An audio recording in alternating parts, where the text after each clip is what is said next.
আর বলো না, রোববারটা এত কাজ থাকে।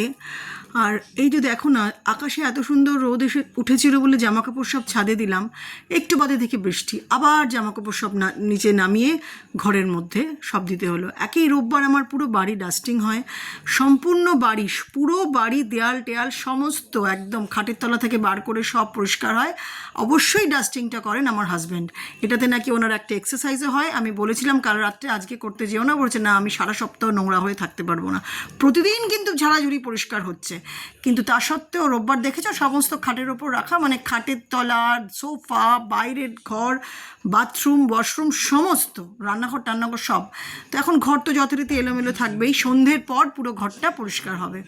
তো এখন এরমভাবে পুরোটা ক্লিন হয়। এদিকে মাসি এখন ওখানে বসে আছে, এদিকে যখন ওই দিকটা পরিষ্কার করছে আমি ভাবলাম একটু একটু স্পেশাল কিছু রান্না করি, রোববার তো। তো আমি ওই জন্য একটু চিলি চিকেন করছি এখানে, আর একটু চিলি চিকেনটা প্রায় হয়ে এসছে, একটু জাস্ট গ্রেভিটা রেডি করব। আর চাউমিনের সব সবজি রেডি করে নিয়েছি, চাউমিন বানাবো। তো এই দুটো আজকে করলাম। আর রোববার করে আমরা সকালে কিছু খাই না, লুচি খাই, কারণ যেহেতু আমার হাজব্যান্ড খান না বলে আমরাও কিছু খাই না। এবার কি হয়েছে দেখো, বাইরে কি আকাশটা এত কালো মেঘ করলো। তো তারপরে এখন কটা বাজে কে জানে, এখন কটা বাজে, ও আচ্ছা না একটু সন্ধে হয়েছে, 6:30 বাজে। আচ্ছা আচ্ছা সন্ধে হয়েছে। আসলে কাজের মধ্যে না খেয়াল থাকে না জানো তো, পরপর কাজ করতেই থাকি রোববারটা। সব স্তূপাকৃতি জামা কাপড় সব এগুলো ধরে ধরে মেলতে হবে, কাজ এখনও অনেক বাকি। তো যাই হোক, ও ওদিকে কাজ করছে, আমিও ওইদিকে করছি।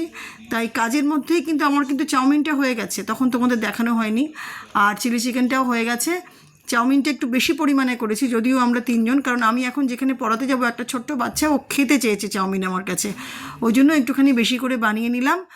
ওর জন্য নিয়ে যাব। আর বাচ্চাটা চিকেন খায় না, কারণ ওর দাঁতে নাকি ছিবড়ে লাগে। আমার বড় চিকেন খেতে চায় না, খুব ওই একটুখানি সবজি দিয়ে হয়তো অল্প একটু 1 কি 2 পিস আমি একটু খাবো, আর কালকে আমার যে কাজের মেয়েটা আসবে তার জন্য।